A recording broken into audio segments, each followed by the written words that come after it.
Hi friends, இன்றைக்கி நம்ம வந்து சுண்டைக்காய் குழம்பு தான் பார்க்க போகிறோம். காய வச்சு இதை நான் இந்த மாதிரி உடச்சி வச்சுருக்கேன். உடச்சி நல்லா கழுகி வச்சுருக்கேன். இப்போ நம்ம அதை எப்படி செய்கிறேன்னு பார்க்கலாம். கடாய் காஞ்சிட்டோம். நம்ம எண்ணெய் தேவைக்கான அளவு எண்ணெய் ஊற்றிக்கலாம்.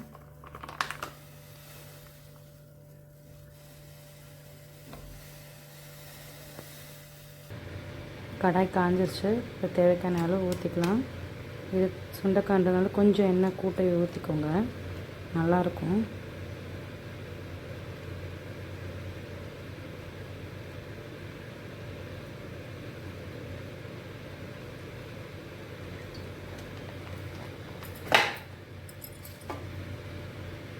எண்ணெய் காயட்டும். நான் இப்போ மீடியம் சைஸ் வெங்காயம் 3 எடுத்து வச்சுருக்கேன். மீடியம் சைஸ் தக்காளி இந்த மாதிரி பேஸ்ட் பண்ணி வச்சுருக்கேன். ஒரு 2 முழு பூண்டு, கருவேப்பிலை வச்சுருக்கேன். தாளி போட்டுடலாம்.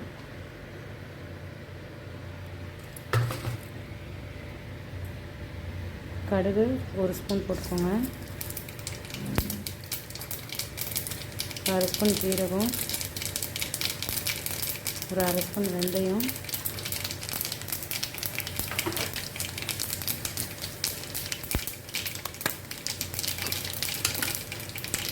கொஞ்சம் சிம்மில் வச்சுக்கோங்க. ஒரு 1/2 ஸ்பூன் வெந்தயம் போட்டுக்கோங்க, பெருங்காயம் போட்டுக்கோங்க. 1/2 ஸ்பூன் இல்லை 1 ஸ்பூன் போட்டுக்கோங்க. நல்லாயிருக்கும் காரக்குழம்பு இதுக்கெல்லாம். ஃபஸ்ட் நம்ம பூண்டு போட்டுக்கலாம்.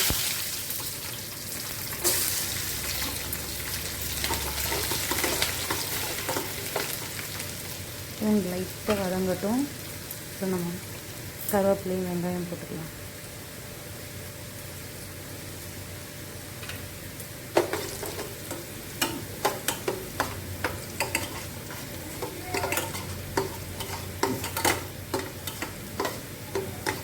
லைட்டாக கலர் சேஞ்ச் ஆகிட்டு வருது பாருங்கள். இது நல்லா காரக்குழம்புக்கு, இந்த மாதிரி சுண்டை குழம்புக்கெலாம் வந்து நல்லா வதங்கி ஒரு கோல்டன் கலர் வந்த பிறகு நம்ம வெங்காயம் போட்டோம்னா அந்த குழம்புல இந்த புளி காரம்லாம் இறங்கி நல்லா டேஸ்ட்டாக இருக்கும். கருவேப்பிலையும் வெங்காயம் போட்டுக்கலாம்.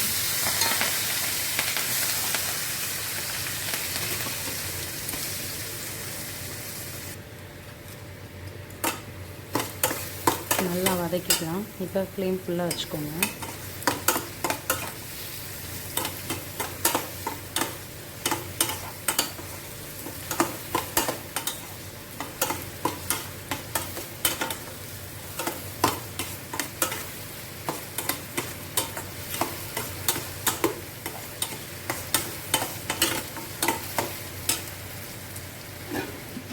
வதங்கிருச்சு. இப்போ இந்த டைமில் நம்ம தக்காளி ஊற்றிக்கலாம்.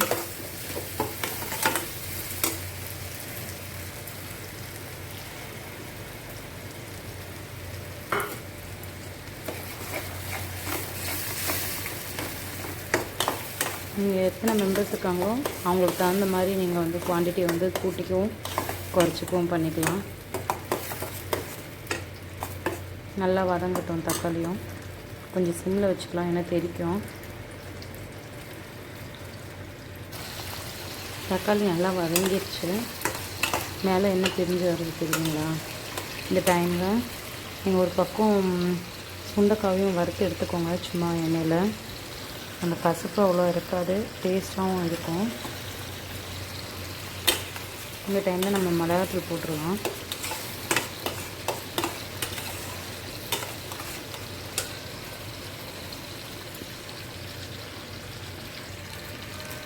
நான் சக்தி மசாலா வெறும் மிளகாத்தூள் போடுறேன், காரத்துக்கு தகுந்த மாதிரி. அதில் ஒரு 2 ஸ்பூன் அளவு இருக்கும் போட்டிருக்கேன்.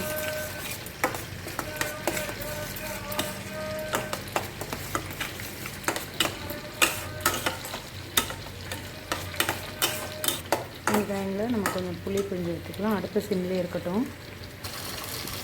இப்போ நம்ம புளி ஊற்றிக்கலாம். ஒரு லெமன் சைஸ் இருக்க அளவு போடும் புளி. அது கொஞ்சம் புளிப்பாக இருந்தால் நல்லாயிருக்கும்.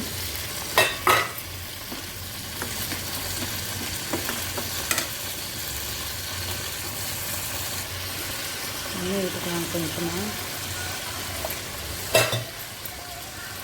காய்க்கு வச்சுக்கோங்க.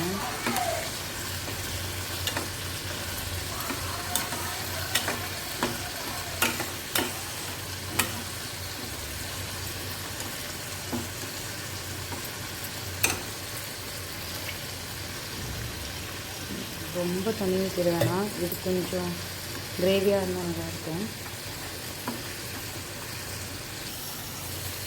இப்போ நல்லா கொதி வருது பாருங்கள், புளி பிழிஞ்சு ஊற்றி. இந்த டைமில் நீங்கள் காரம் உப்பு இதெல்லாம் டேஸ்ட் பார்த்துக்கோங்க, காரம் போதுமா இல்லை புளிப்பு போதுமான்றது. சரிங்களா? இந்த டைமில் கொஞ்சம் சிம்மில் வச்சுக்கலாம், நமக்கு அது இன்னும் வறுத்து எடுக்கணும். அது கரெக்டாக இருக்கும் அந்த புளி பண்ணுறதுக்கு. அதுவும் போட்டால் கரெக்டாகிடும். போட்டு கொஞ்சம் நேரம் ஒரு 10 நிமிஷம் 1/4 மணி நேரம் சிம்மிலே வச்சிங்கன்னா அந்த காயோட இதுவும் டேஸ்ட்டும் கொடுக்கும் குழம்புக்கு.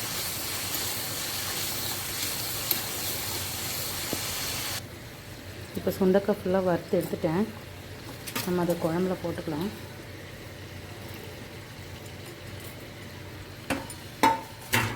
அதுலேயே போட்டு ஃபஸ்ட்டு எண்ணெய் ஊற்றிட்டு அந்த கடாயில் நீங்கள் வதக்கி எடுத்துகிட்டு அப்புறம் கூட நீங்கள் தாளிப்பு போட்டுக்கலாம்.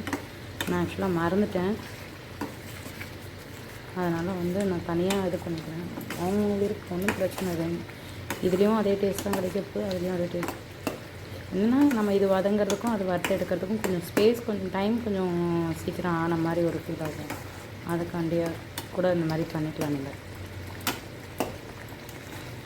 ஹெவி ஆகிடுச்சு. இந்த டைமில் நம்ம கொஞ்சம் கொத்தமல்லி கருவேப்பிலை போட்டு நல்லா கலந்துட்டு ட்ரை பண்ணுங்கள். சூப்பராக இருக்கும், டேஸ்ட்டாகவும் இருக்கும். 1 வீக் கூட நல்லா அழகாக சுண்டை வச்சு சாப்பிட்லாம். ஒரு அர்ஜென்ட் எமர்ஜென்சி அப்படின்னா இந்த மாதிரி ஏதாவது தொக்கு மாதிரி ஏதாவது செஞ்சு வச்சிங்கன்னா நீங்கள் அப்பப்போ ஹீட் பண்ணி வச்சுக்கலாம். நல்லாயிருக்கும். சாப்பிட்டு பாருங்கள், எப்படி இருக்குன்னு சொல்லுங்கள். ஷேர் பண்ணுங்கள், லைக் பண்ணுங்கள், கமெண்ட் பண்ணுங்கள், சப்ஸ்கிரைப் பண்ணுங்கள், பெல் பட்டனை கிளிக் பண்ணுங்கள். தேங்க்யூ.